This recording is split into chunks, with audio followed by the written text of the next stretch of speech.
Welcome to And Ninthly, an Inside Number 9 podcast. with your host, me, David. And me, John.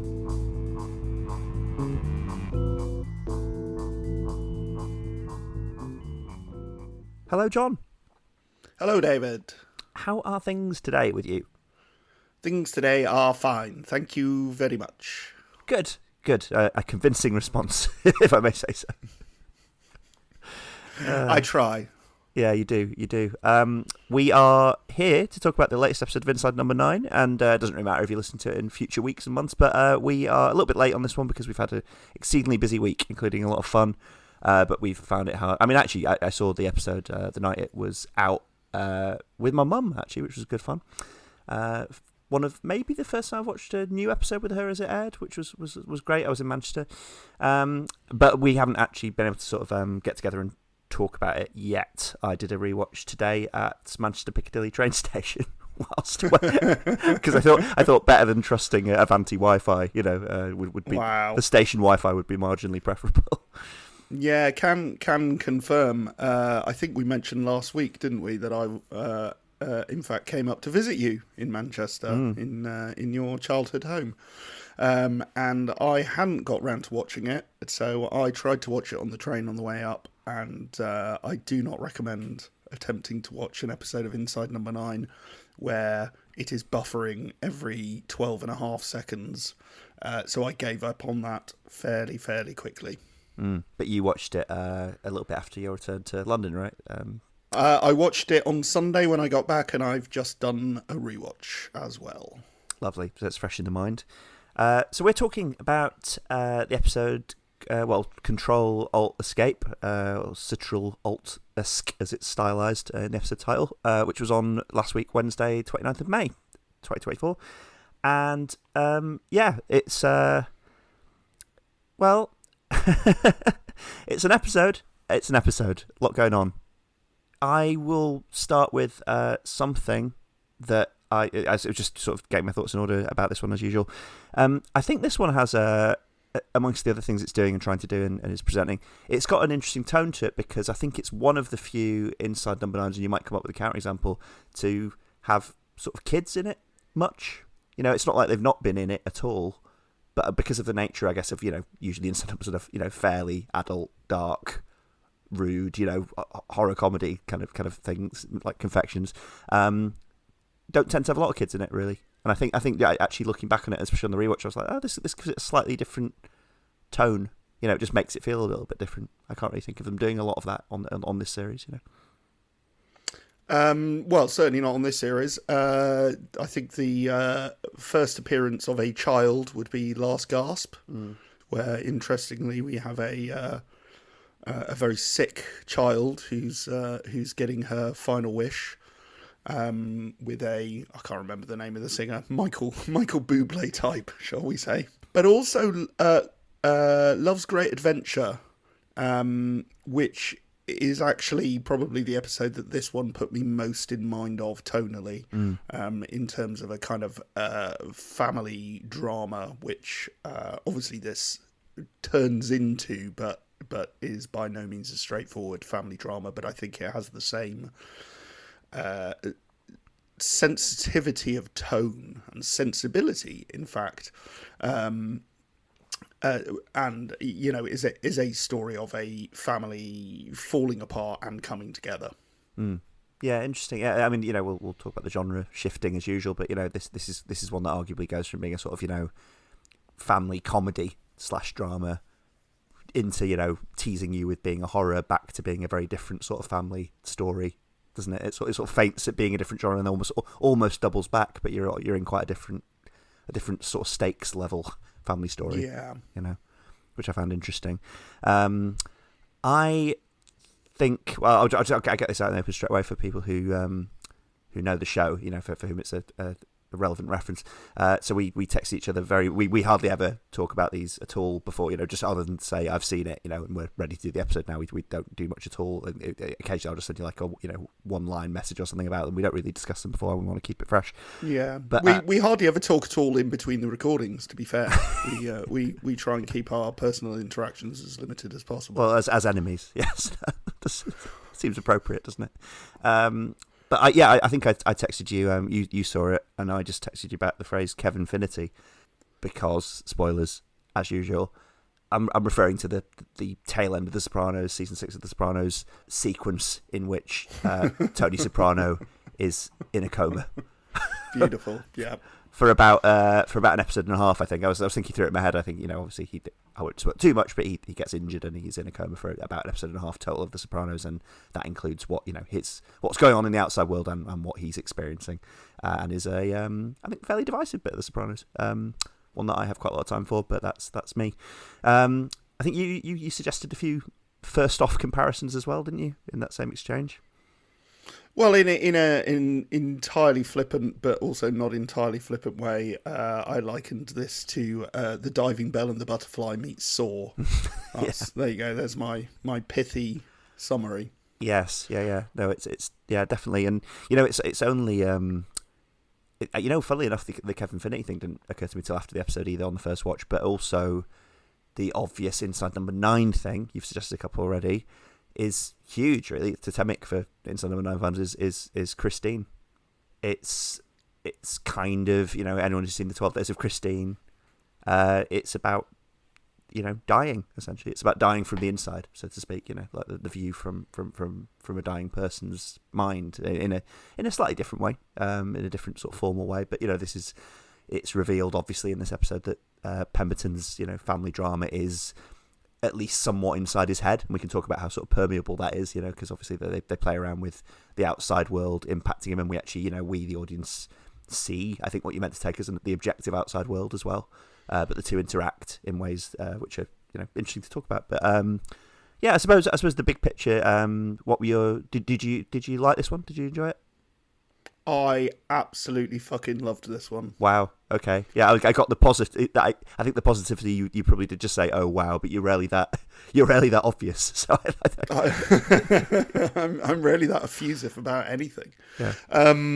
I was blown away by this. I thought it was absolutely phenomenal. And actually it brings me great joy to say that, because we've been doing this for a while now, and the very nature of this is this entirely self-imposed task, is that obviously you're looking for interesting things to say, and you're analysing it in a slightly different way, and it's very easy to admire a lot of the episodes without necessarily loving them, and I just found it really heartwarming to have something that I so deeply loved on the first viewing, and thought, oh yeah, that's it, that's where you boys eat, that's what you do extraordinarily well, is mixing genres, being incredibly clever, and then your cleverness allowing you to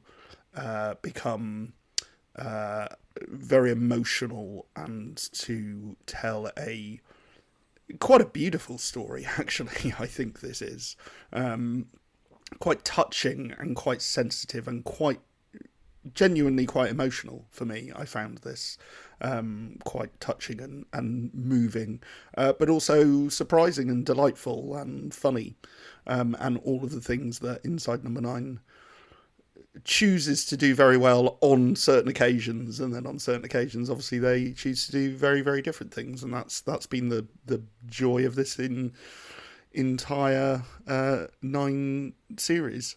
I just adored this. I thought it was absolutely glorious. Not that it matters really one way or the other, but it's nice not to see a twist coming at all.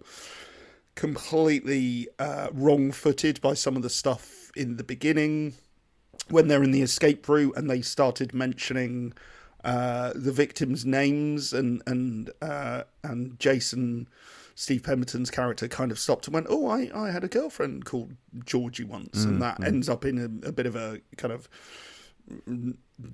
slightly naff joke about Georgie Porgy and being cancelled. But again, I was looking for where this was going to go, and I'm like, oh, okay, this is Escape Room, but it's something to do with him and his life, and has he got dark secrets, and is this what the reveal is going to be, that these dark secrets are coming back to haunt him?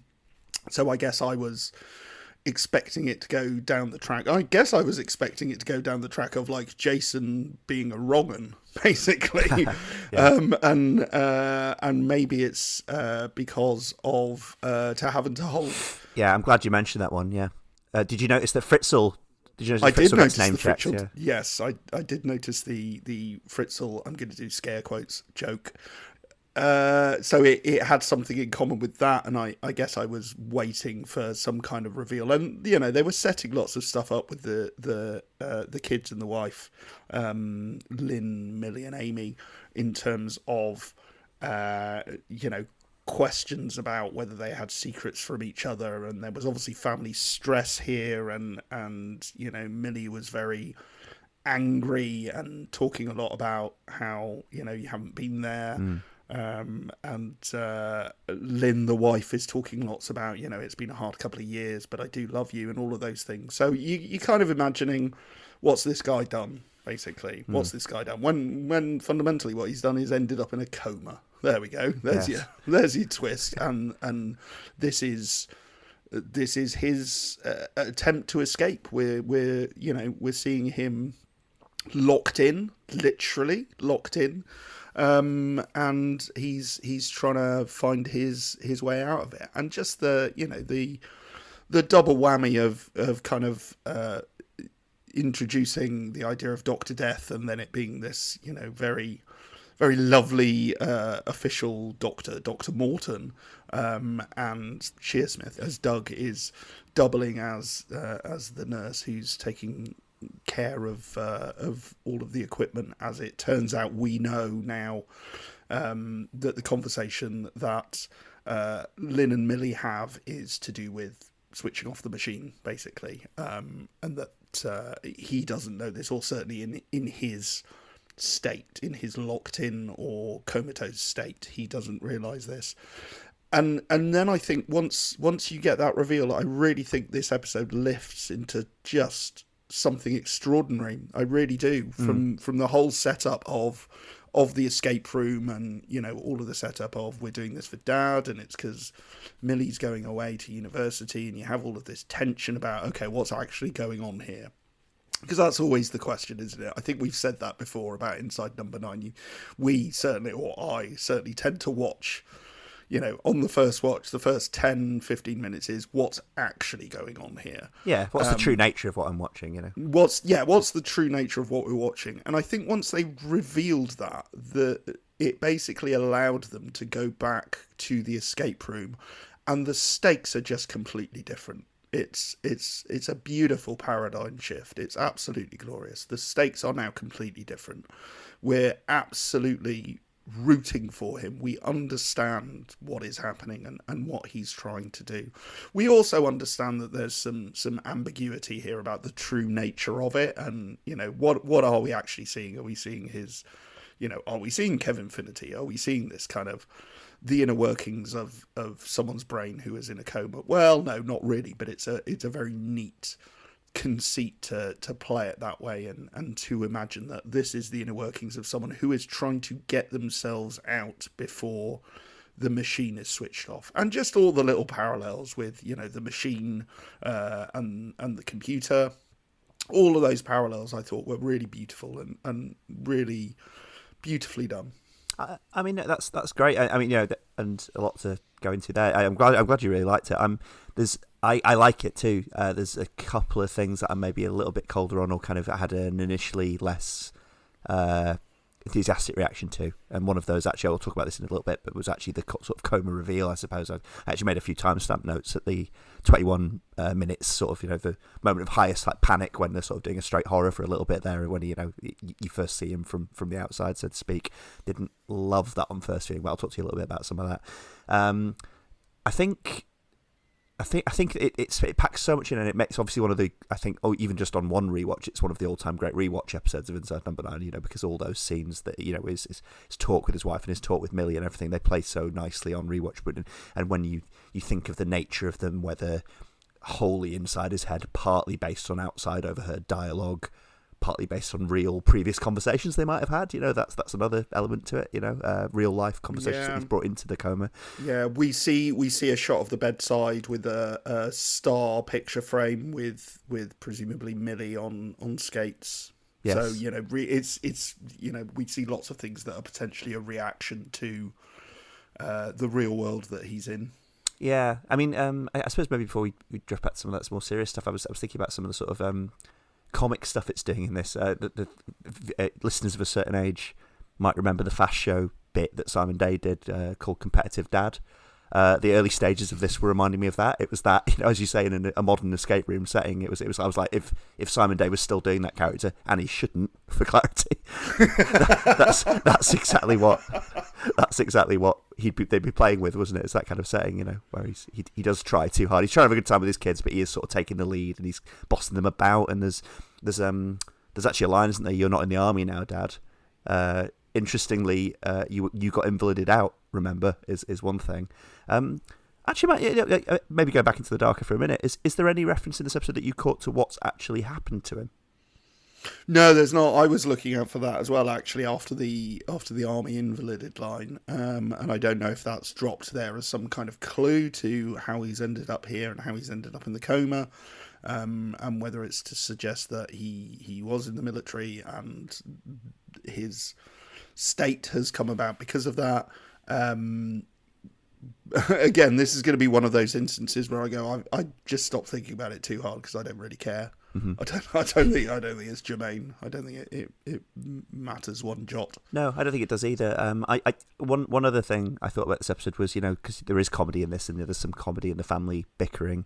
But quite a lot of the comedy comes from Reece Shearsmith's character, particularly before the proper reveal, really, who's coming in as this slightly officious, helpful but sort of slightly snipey, gently snipey kind of host, clue games master essentially of the escape room, and that reminded me of the kind of role he was playing as the sort of snippy, hotel guy in remind me of the name.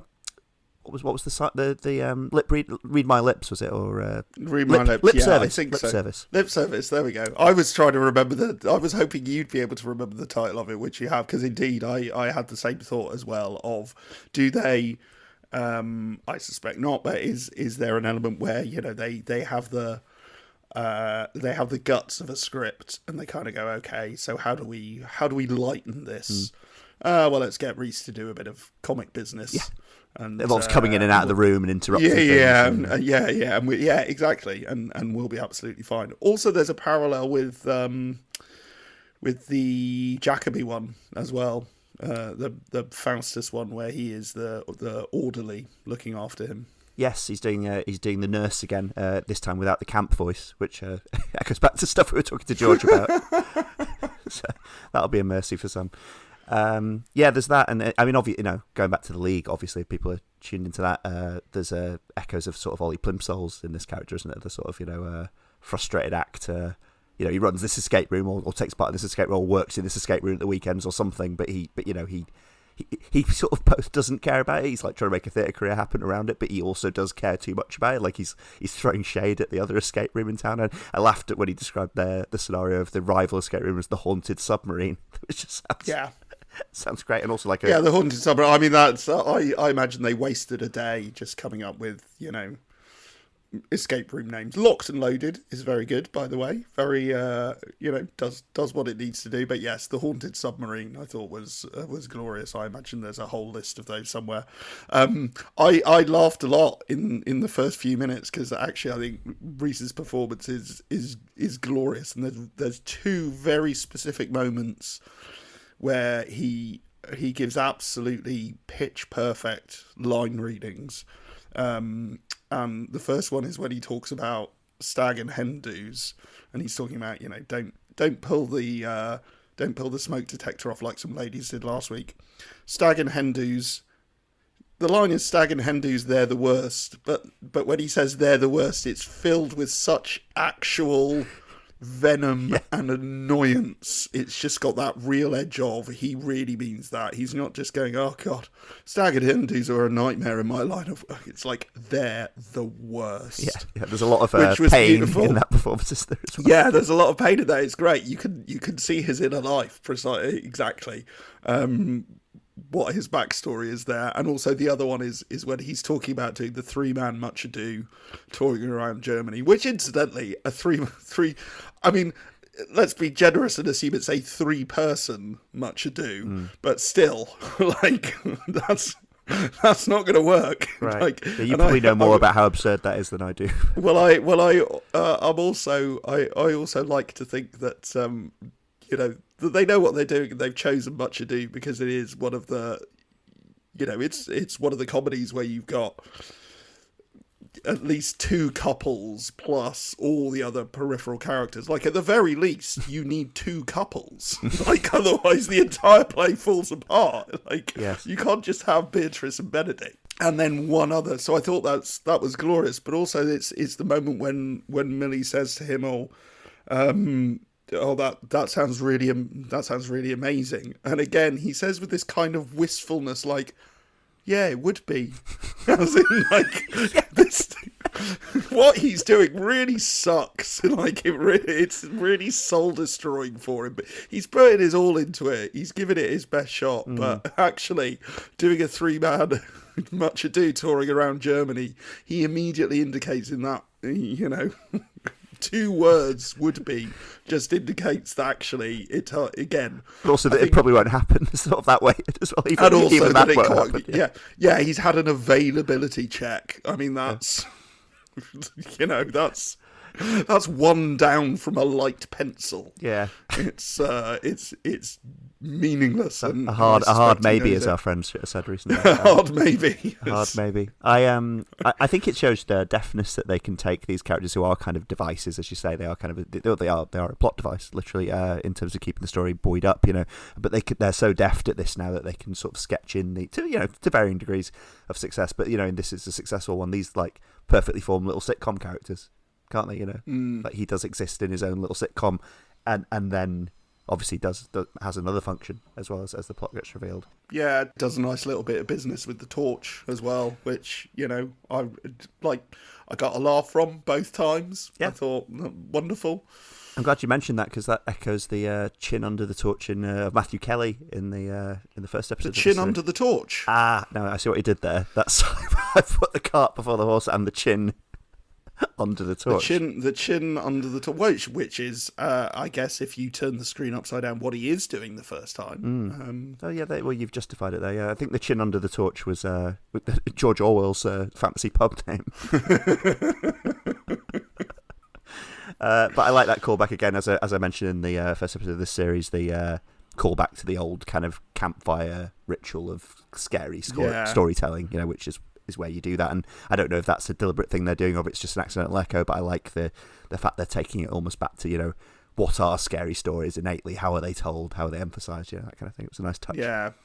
But also him swearing on the way out of the room, a fucking torch. It's like, it's not the torch's fault, dude. Like, take a good look in the mirror. It's the torch is not the problem. Yeah, no, that was funny. I also like just, they're prone to these slightly sillier jokes, but, the description of, or the equating of Squid Game in a charades game with octopus tennis was pretty funny. But also a little glance sideways at, Squid Game obviously is a story about escape room-esque challenges, but ones that are surprisingly deadly, or at least initially surprisingly deadly. So there's a nice kind of... Yeah, nice little nod, yeah. Yeah, and also, I mean, because the sort of middle part of this episode, roughly the sort of middle third of it, is where it's becoming more fainted at, isn't it, that, Dr. Death is quote-unquote real, or, there's some sort of real threat in this escape room, this solid escape room in real life that they have to be threatened by. And the bit where his family, we'll talk more about the sort of the mood of how they build this up and everything, but like where his family are all in the other room and he's just watching Dr. Death come in and ambush them, basically. And when you still think this might just be something akin to a straight horror, that's actually really terrifying. I thought, like, really like full proof horror movie, Yeah, beautifully done as well. They do signal it ever so slightly, the note I made, and I'm trying to identify where they've done this before, and I'm sure they have. But the music, the incidental music, suddenly goes into a very major key, and it all becomes very resolved and very everything's going to be okay, kind of piano music and strings, and you're like, oh right, something bad's about to happen then, because there's no other reason to do that. This you're like 15 minutes into an episode, but it works beautifully. It works perfectly. And again, the using these horror tropes of someone who can see what's happening to their family but can't do anything about it is absolutely wonderful. Well, shall I, because we'll get back to talking about the nice little bit hints and stuff of the true nature of the story that come up in this, and we'll definitely talk about the ending.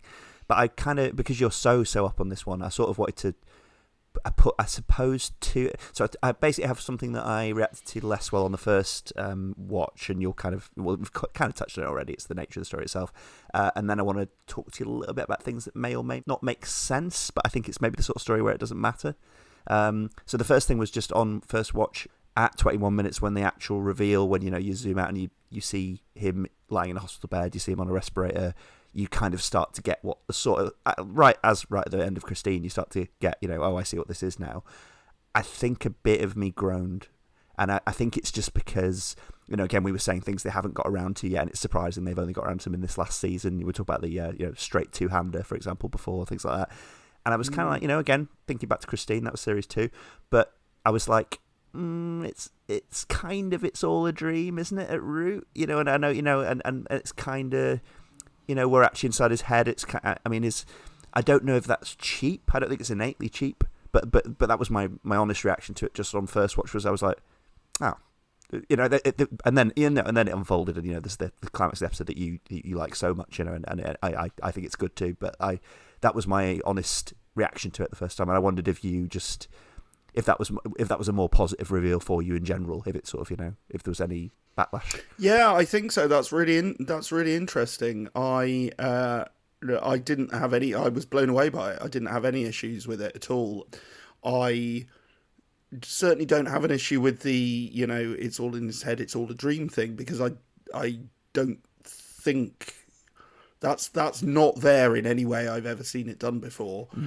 This is not a dream sequence. This is and also to go back to the Kevin Infinity thing, it's not just we can play around a bit now with someone's alternate reality, be it a subconscious or a comatose one. And in The Sopranos, they never really relate that back to the real world, right? Mm-hmm. Not particularly. He kind of stays stuck in I don't know, purgatory, let's say he's in. There's tiny little bits. There's tiny little bits in the Kevin Infinity bits that, where things from the outside will permeate a little bit, like lighting mostly, and things like the odd voice. But again, I come back to the word I used before, which is stakes. I think what it does is absolutely beautiful, because it gives you the setup, and then at the 21-minute point, it kind of goes, this man is trapped. Okay, maybe you could argue that's a bit of a, crass Route 1 comparison. Completely worked for me, though. This man is trapped. The machine is about to be switched off, and his soul, his subconscious, his psyche, however you want to interpret that, is trying to survive, is trying to find a way back to consciousness, so that he can tell them he's still there, that he's still alive, and to come back. And it makes moments like, towards the end when Millie just says, let go of the sides, Dad, right towards the very, very end when he's fighting with Dr. Death. Makes things like that just sound, they just really worked for me. And that's fine. We don't expect everything to work for everyone. So I find that interesting and slightly pleasing, if I'm honest, that you had more issues with it than I am. Well, I think because it means maybe I'm not as dead inside as I thought. well, that remains to be seen. But I think I think these sort of dramas will trigger different things in you as well, won't they? Different associations, and some of the backlash to that might just be life experiences that maybe make you a bit more prickly or something like that. It's something to unpack. But I think the other thing I was wondering was if you, and this is what I mean about maybe it doesn't matter in a sense, if you know the full nature of the story and the kind of specifically, his headspace interacting with voices from the outside world. I was wondering if they sort of played fair with that, and it was on the rewatch I was watching the bit, which is about 7 minutes in, where Millie and her mother have that talk, and she says so he knows what's happening later ? And then he sort of talks. Well, I think it's ambiguous because he then talks to his wife and says, "Well, what were you and Millie talking about there?" And she says, "Oh, it doesn't matter, And I'm like, "Oh, we're sort of seeing more." Yeah, we're seeing more, aren't we? Than we should be necessarily. I've got the same note. Yeah, I've got the same note as well, actually, because if this is all happening to him, then he should be the omnipotent narrator. Yes. So we shouldn't see anything that he doesn't see. That's fundamentally the problem there. Well, it's specifically the shot, the way they show that, it's a shot of their faces and he's in the background. So you're even seeing it from a perspective that he couldn't see and all that. It's just kind of a bit. You could say he's overheard it. He just doesn't know the context of what they're talking about. That's fair. Yeah. But I was just, something about that struck me as a bit far. You know what I mean? I did. I questioned that as well, and I wondered if there would have been a more elegant way around that. I wondered if there would have been a way to address that conversation without breaking the idea of he is omnipotent and everything that's happening, he sees it happening.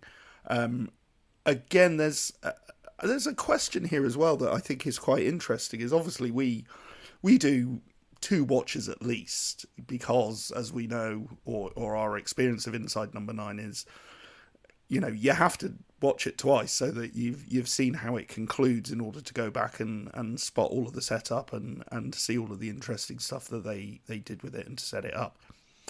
I would imagine not many people do that.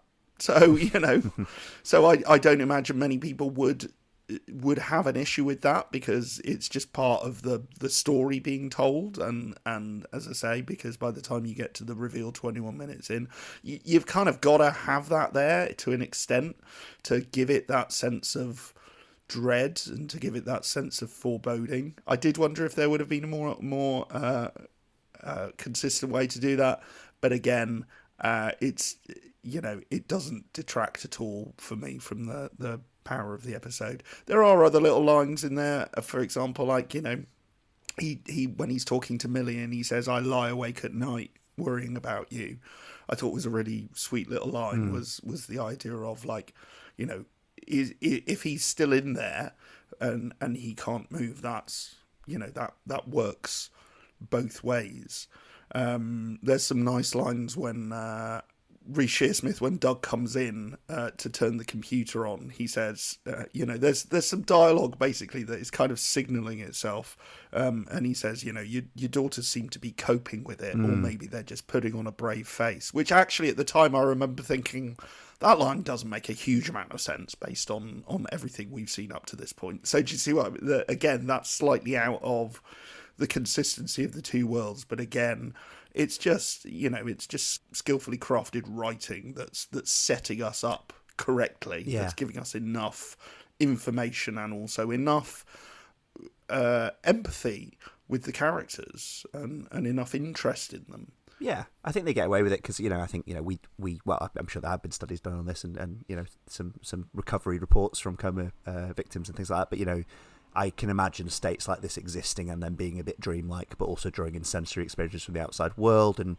visitors to the room from Millie to the nurse, so I can imagine those kind of dialogues being interwoven. And I do think the episode is interesting if you think, how many of these are conversations that actually happened in prior years, sort of remixed, if you like, in his head, re-scrambled.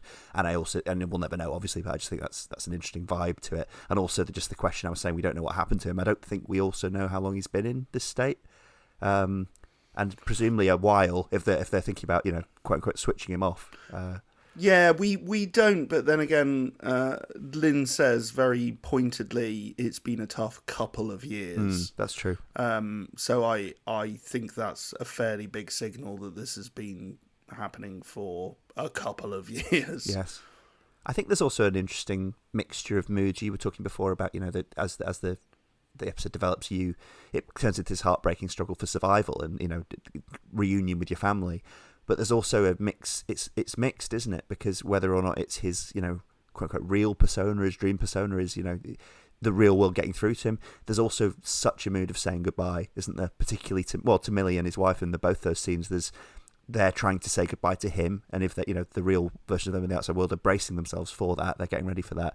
But he also seems to have this very magnanimous approach where he's trying to say goodbye to them as well. You know, he's aware he's a dad of that age. You know, he's got a university era kid. He's trying to be a good dad and let her go to university, and, you know, obviously that takes on a different meaning, you know, a different form of letting go when you know the full truth of it. But he seems to be consciously or otherwise torn between these two impulses as well, to desperately live and to let go of the sides, as she says, you know. Yeah, and I think that's a very touching scene as well, actually, him and between Jason and Millie.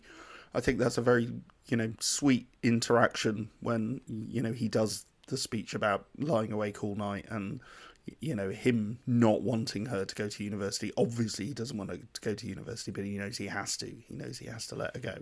I think that's, you know, that's a very sweet, universal, easily recognisable quality.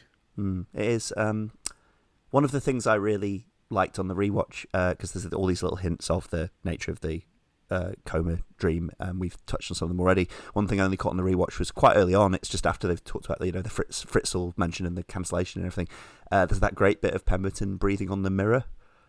He breathes and mists up the mirror, you know, and obviously that's like a very old medical way of determining whether someone's still living or not, you know, to see if you can see their breath mist on a mirror, you know. Yeah, good spot. Yeah, I thought that was great, you know, not something I should clarify I caught on the first viewing as being significant, but on the second one I was like, oh, that's really nice, because it's one of the first little echoes of medical procedures that might be happening around him. I have no idea if they still do that in hospitals, but, you know. Checking his vitals. I'd guess not, if I'm honest. I mean, I don't know. It's, you know, the NHS is in quite some state after 14 years of Tory government. Hey! Satire. But yeah. Or if you're listening to this in the future after several years of Labour government. Just make it adaptable. God, tell me it ended then, please. You never know. You never know. Yeah, I would imagine they have far more technically advanced ways. I think you've just watched too much Deadwood, David, which is obviously something. I think on at least one occasion, doesn't the doctor definitely uses a mirror to see if one of the girls is alive at one point, doesn't he? Yeah, that sounds right. You know what? I'll just go and watch some more Deadwood now. Actually, that sounds like a good use of my evening. Okay. Better than engaging with the election, anyway. I really like, you know, there's the other touch when, you know, the daughter's being very sarky. Millie's, you know, particularly sarky and spiky and to her parents, and there's that bit when they're sort of being tended together on the bed, and she accuses her mother of indulging in necrophilia, which you think is just a jab at his age, obviously. But I have no idea if you're meant to think that the real life Millie is saying something so tactless in the hospital room, but who knows, you know? But that's another great double-edged line. Yeah, I don't know. Yeah, nice little double-edged line there. Yeah, I quite the bondage line was quite funny, and the necrophilia line. Yeah, I just took that as it does kind of stick out on the second watch. You're like, oh, but he is actually almost a corpse. So how does that work? How does that relate? But again, I think it's just a throwaway gag. You know, I think one moment when because I wouldn't say, again, hardly ever get the twist of these anywhere near advanced, but I think you were talking about the mood and the way that music can, you know, affect what you think is coming next subconsciously, or what or can steer you in the opposite direction, which with Inside Number 9 means, you know, you're braced for the opposite because you're a bit trained at watching it. But I think one bit kind of roughly in the middle of the episode where I was like, I don't know exactly what's happening, but I think something other is going on here. We might be seeing the full reality of this situation. It was after he has that tender conversation with Millie, and then she crawls away, but she looks back at him before she goes, and that was just so intense and moving that I was kind of like, this is more signified than it would be in that situation in the real world, so that it feels like something metaphysical is going on. I don't know what it is yet. I haven't got my finger on it, but, you know. Yeah, there's a really lovely line in that sequence too that Jason says, where she says, watch out for Dr. Death, and he just says, I can take him. Yeah. And that's on the second watch, that's a lovely line. Yeah, because it's so sort of it's so daddish and so sort of faux macho as well, isn't it? But so kind of faux macho, but also that's exactly what he's going to do. He's going to go actually toe to toe with this thing, with this entity that is trying to end his life. Yes, he is, and it's his sort of growing awareness that he has to do something. I think is one thing throughout the second half of the episode. I think it's about halfway through. He says something like, "Maybe I need to send an SOS." And you're still thinking about, well, his military background, and actually, Morse code is part of the way he communicates with his wife, isn't it? When you think they're still solving the puzzle, when he's sending through the it is Morse code, and they quite skillfully indicate that they both have access to a Morse code guide. So he pulls open the drawers and finds a kind of Morse code list, and then she talks into the microphone and she says, "Oh, I've got a Morse code list here." Basically, that's one of the other really sweet moments, I thought, where his pride and his joy when she's getting the letters that he's communicating right.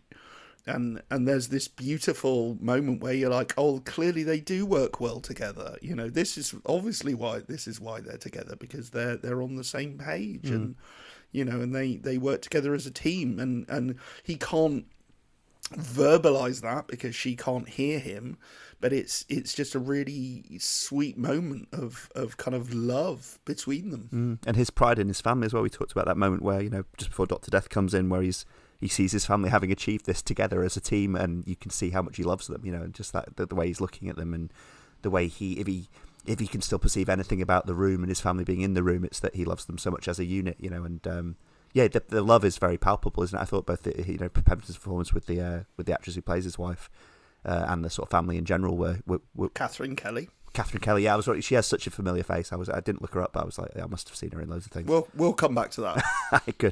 Good. When I do my roundup, there's another thing I wanted to ask actually. While we're on that sort of section of it, another one of the slight inconsistencies that stood out for me ever so slightly is that when Dr. Death first comes into the room and Jason hides, and Dr. Death is coming in, but then the light goes on and it's actually Doug coming into the room to reset the computer. Now, is that a hallucination within a hallucination? I don't know. Yeah, that's another bit that maybe doesn't make the most sense for whatever sense means in this situation. Although the conversation does, I think, or at least bits of the conversation do, as sort of one-sided chat the nurse might be making to him, I suppose, and he's kind of doing his part, but the nurse that he hears is feeding into what he says. I can imagine the nurse coming in and saying reassuring things of the sort he says in that scene. I mean, I think that is another thing where if you push at the format of the episode and the formality of the episode, it does creak a little bit. It does, and again, I think the only answer I have to that really is it works dramatically, so that's why it's there. It's there, and it works dramatically, and if they could make everything 100% consistent within the framework that they've set themselves, and still have all of the points of drama that they need to hit, then great. But if they kind of have to bend things a little bit in order to get that tension and to get that drama, it's like we kind of needed the tension ratcheting up at that stage. We needed to feel that he was in danger, that he was under threat. We're not sure who Dr. Death is. Is it real? And then that reveal that it's not real. It's like, okay, well, is there something supernatural happening here? But we're certain that there's some threat to him, and we needed that in order to come back down to locate all of the clues and to then find out exactly what's happening. It's interesting, this interaction with the real world element to this episode, because this is sort of endlessly analysable. Because I was just thinking back to Christine as well, because again, obviously I'll spoiler tag this for Christine and other episodes that we discussed, but like when she's, when it's revealed that she's basically dying kind of alone, really, in a car crash. At the end of that episode, you make the one bit you make sense of it. It's hinted that most of this stuff has just been memories, as I say, remixed memories, rescrambled processing memories. But there is that spooky figure of Reece Shearsmith in the raincoat that's been intruding on her throughout the episode, and he's the real life bit that you do see in her death. He is the bystander who is innocently looking in at a car crash. There's nothing actually sinister about him, but he is the one bit of the real world in the moment of her death that is coming into her, basically. Yeah. So it's interesting. Not that we covered Christine in this sort of depth, or we had a good chat about it on the EscapeGoat podcast. But if we'd been covering it week by week when it came out, I wonder if we would have picked holes in that as well at the same time as enjoying it. It's interesting. Sounds like the kind of thing we do. It does. By the way, and I won't drill this for ages because it won't matter if the listener is not a Sopranos fan, but do you remember what it is that starts bringing Tony out of his coma in The Sopranos? No, I don't actually. It's Paulie talking to him at his hospital bed and annoying him. He's the one thing that can penetrate the coma. It's just Paul. Of course it is. And then he starts to twitch, and his eyes start to flicker, and it's like that's the start of him recovering. Basically, is that he just can't. The coma dream can't withstand Paulie. Which, for anyone who watches The Sopranos, will get why we're laughing at that. So let's talk about the ending then. So the actual, not the ending. I mean, the ending, as I say, it's revealed he's in a coma. It's revealed his family are there with him. We're seeing basically the final ministrations of the doctor and the nurse about ending someone's life, about the medical ways in which you do that, including the terrible phrase, agonal respirations. That's the muscle relaxant they're giving him to ease those. You then see his last struggles, to escape Dr. Death. They are very horror movie-esque, but have this raised stake, of what the stakes are, or at least to an extent you do. What he's trying to do, and you keep cutting back between that and then the medical things happening between the family's dialogue, as you say, let go of the sides. He's yelling, "Let me out!" He's getting choked, as the respirator comes out, which is deeply upsetting. And they end it on an ambiguous note, I would say. No, where's the ambiguity? I would say. What ambiguity? He opens his eyes, the green exit sign flashes, he's awake. Mm-hmm. Thoughts? So I don't tend to read, for the same reason we don't discuss it much. I don't tend to read reviews before we talk about these. I don't want to have be self-conscious that I'm stealing ideas from reviewers and stuff like that. I just want it to be fresh. However, I did sneak a peek at might have been the Den of Geek interview with this. It was a review of this episode, and I saw that they were tortured by the ending. Essentially, the reviewer of that, I'll put in the show notes, were tortured by the ending because they found it not wonderfully, but heartbreakingly ambiguous, because they think that a possible interpretation of the ending is that he has died. He's found the exit, or either that was what he was trying, or what he's done, or he was just too late. And of course, it textually supports quite a lot of that, because they have just given him, they've taken him off the respirator, they've just given him this muscle relaxant, which I'm sure, it is all easing that process. Obviously, he is fighting against the clock. And I would say on a rewatch, because I did, on rewatch, I was like, he does open his eyes though. I was like, might someone not though? In that moment, that we associate waking up with opening your eyes, but that's someone dying. People can have their eyes open as they die. It's not.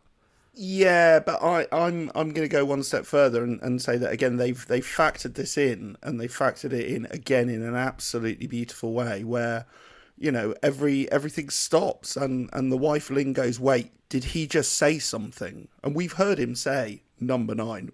We've heard him say number 9 as the code into the radio, and then we immediately cut and she says, wait, did he just say something? And she's obviously heard him say number 9 out loud. And then everything kind of stops, everything halts. And then we cut back to him. And then we see his eyes suddenly blink open. Now, this is someone who was in a coma and, their life support is being switched off. I've said it before and I'll say it again, David. I'm not a medical man, as you know. But I would hazard a guess that if you were turning off someone's life support machine and their eyes suddenly opened, I think that is abnormal. I think that is an unusual thing to happen, and the fact that the exit light turns green, the entire concept is that he's locked in and he's trying to escape in time before he is killed by Dr. Death or Dr. Morton, whichever reality you're in. The fact that the exit light turns green and his eyes are open, I see no ambiguity there whatsoever, and this is why I loved it, because I think it's a genuinely heartwarming, happy ending. Well, I think I certainly interpret it on first viewing as an ambiguous ending, and I actually, but I was actually with you in the sense of wanting a happy ending, like, because you'll go, oh, I hope they leave this ambiguous with any sort of given entertainment. You're like, oh, I'll get much more out of it. That I was actually like, I'd actually quite like this one to be happy. They've earned it being a more uplifting ending.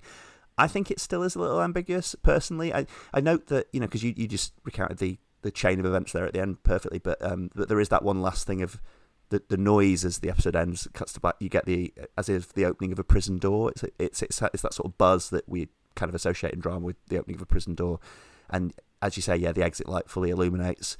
I mean, I'm not going to push this hard. I guess all I mean is, clearly that could be another sort of exit, couldn't it? It could be his final exit. Yeah, it could be. I'll admit that. Like, an exit sign could mean many, many things. See also American Psycho.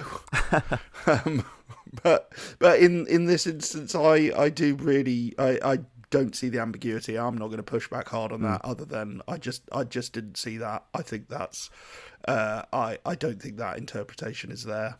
Interesting. I think they countered the ambiguity successfully with those final few moments and the switch between the wife noticing that he's said something and the eyes opening, and then the exit light going green, and us hearing the noise, hearing that of a secure door being unlocked, which means that door is being unlocked. So in the world of this narrative, he is escaping. Therefore, he is coming back to life. I suppose all I'd say then is that there are clearly ways to do this that would end less ambiguously. Even if the episode only went on for 20 more seconds or 30 more seconds, Well, yeah, but then you're into, actually seeing him in the real world, properly waking up and, hugging his family, and that's pushing it too far. I don't want that. No, I'm not saying that's better. I'm just saying that's less ambiguous. Yeah. If there is ambiguity in it, I think it's the absolutely perfect amount, but I didn't have a problem with interpreting it just in the one way. Like I say, maybe I'm not as cold and dead inside as I previously thought. A genuine difference of opinion. Comment below, he said arrogantly, as if that's something that anyone will bother doing. If you agree with John or agree with me, yeah, I think that. That's certainly how I reacted the first time. I think the second viewing, the eyes opening, pushed me more in your direction, but I still think it's a little ambiguous. Yeah, even on the first viewing, I mean, this is, I think why I loved it so much is it gave me a genuine shot of joy right at the end. Like, my immediate interpretation was, my God, he has actually made it out. And that wasn't lessened by the second viewing and knowing what the scenario was and what was coming. Interesting. Well, on the casting then, you were saying? Well, here we go. There was one other thing that I wanted to say actually before we got into the casting. There was a nice moment that I would say refers to Riddle of the Sphinx as well, when he gets one of the clues, because the headline of the newspaper says initial clues, and that's when he reads the acrostic, yeah, which was a lovely little callback, I think, to them explaining kind of how crossword clues, etc. work. I'm fairly sure you haven't been watching this. Spoilers for the current series of Taskmaster, ladies and gentlemen, which has Steve Pemberton as one of the contestants.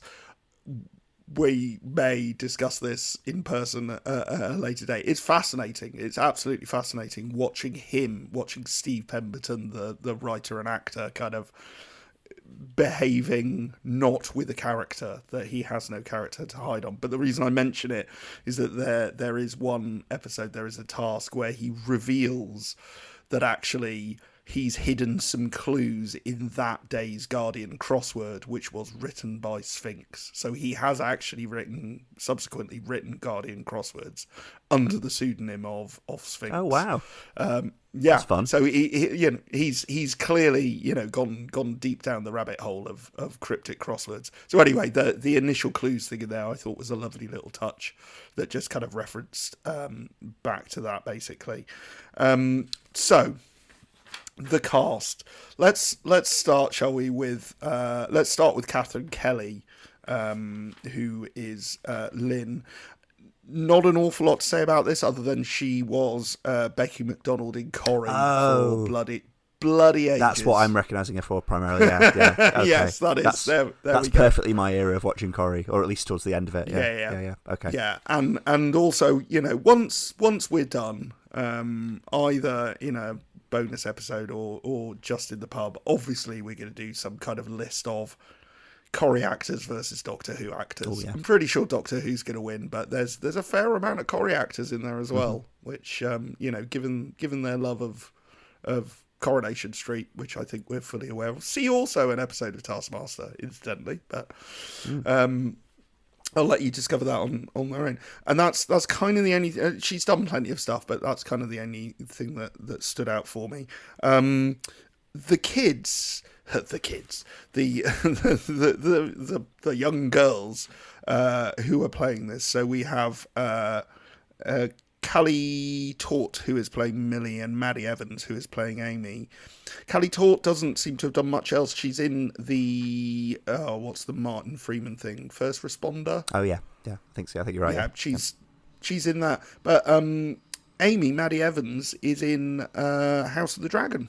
Oh, let me look into that. Yeah, that makes sense. That's pretty cool. Yeah, which is not bad at all. I should say when I was talking about the League before, it's sort of impossible. The other sort of tonal callback, not tonal, but just situational callback to the League. There is it's sort of impossible to see Steve Pemberton being a sort of slightly overbearing, fastidious father with two daughters without thinking of the Dentons a little bit. Yeah, I don't know if he actually has daughters in real life, but that's that echoed too. So yeah, I mean a good one, and I think. Hang on. You have more. There's more. Cool your jets. Okay. We haven't got to the headlines yet, which is Angus Wright. Yes. Dr. Death, Dr. Morton. Now, I had already seen the cast list before I watched this, and it made me very excited because I adore Angus Wright. In actual fact, I don't know if you remember, a couple of months ago, I sent you a picture of Angus Wright sat in the bar of the BFI. Oh, I forgot that, actually, yeah. And I sent you that message basically saying, he's I think, is he Big Susie's boyfriend in Peep Show? He is he not the historian from later, the guy who's obsessed with the Byzantine church later in Peep Show, who's going out with the girl that Mark met at university briefly? Is he that guy? Ah, there we go. Yeah. So I knew there was some connection with him going out with someone. I still haven't made it all the way through Peep Show. I would really love to, but it's still just it upsets me so deeply. I think we've talked about this. I've tried to identify why. I think it's because I'm basically a combination of Jez and Mark. Yes. So just everything about it upsets. Everyone's behaviour upsets me. So say we all. Yeah. So say we all. I see myself in all of those things. There was a great little sitcom, a Julian Barrett sitcom, a few years ago called Flowers, that he plays this kind of absolutely mad. I think he's a therapist in that as well, which is great. Check out Flowers if you haven't. I think that was wonderful. He plays the dad in Witchfinder as well. He briefly turns up in Witchfinder, which again, sitcom I absolutely loved. I like that too. From the Gibbon brothers and wonderful Tim King. Also ex of Inside Number 9. Also ex of this parish, yeah. So he's wonderful in that. I am still rewatching it. He appears very, very briefly. I just watched this one the other night. He appears very, very briefly in Succession, and you only see him on a phone call with Logan. So he's one of the biggest shareholders basically. When no spoilers here, but when shit is going down. And you see him very briefly, and it's like he's just got such a great presence and a great voice. Speaking of voices, so he was in the Sarah Jane Adventures, a couple of episodes, and amusingly, his character name in the Sarah Jane Adventures was Mr. Dread. That's great. So this man now has on his CV Dr. Death and Mr. Dread. Wonderful. Congratulations. I like that That's absolutely wonderful. You got to Doctor Who by the back door there. Yeah, but then he's done quite a bit of audio stuff. So he has played a character called Magnus Greel in The Diary of River Song. That name rings a bell for some reason. It's a great name. I wonder if he had any on-screen mentions or something as well. Who knows? But he doesn't actually appear in any episodes. And then the final two, and for me these are the big ones. So in 2015, I think it was. So the Almeida Theatre in North London did the Orestes trilogy. So they did the Oresteia, Antigone, and I want to say Oedipus at Colonus, but I could be wrong. And he was Agamemnon in the first part in the Oresteia, and it was absolutely mind-blowing. To this day, I still think about that performance, and to this day, I still ask myself the question, if anyone thinks, actors have an easy life, or it's actually not that hard a job, or actually anyone could do it, or obviously there are, good actors, bad actors, medium actors, like watching Angus Wright on stage for 3 hours, absolutely just giving everything. I mean, it's Agamemnon. Spoilers for the Oresteia. That's a new one for us. Have we got the statute of limitations here? Again, it's too soon. It's too soon. It's all about child sacrifice and child death, and then being murdered by his wife because he's sacrificed their daughter, and it's just and it was a beautiful production and a very powerful production, and he was absolutely extraordinary in it. And I've kind of kept an eye on that ever since. And then a couple of years later, he goes back to the Almeida and he plays Claudius in the Andrew Scott production of Hamlet.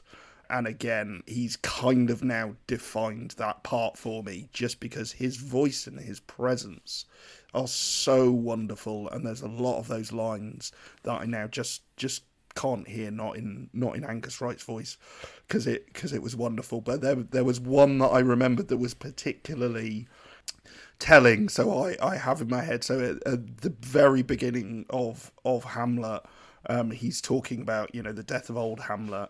And he says, "But you must know, your father lost a father, that father lost his, and the survivor bound in filial obligation for some term to do obsequious sorrow." And obviously, this is all about a father. This is all about a father who is dying, who is already brain dead. And so I just found that very, very nice little parallel there. Which really, really pleased me, and I think he's just wonderful in absolutely everything he does. I think he's a phenomenal actor. Well, listeners, I think we just hit peak John. I like that I've refrained from doing my Andrew Scott impression, so small mercies. Let's all be grateful for that. I like that your defining version of the Agamemnon character is that, and my defining version of it is Sean Connery in Time Bandits. That tells you a lot about the difference between us two. It's funny. It's not the only difference, David, but sure. That's true. Yeah.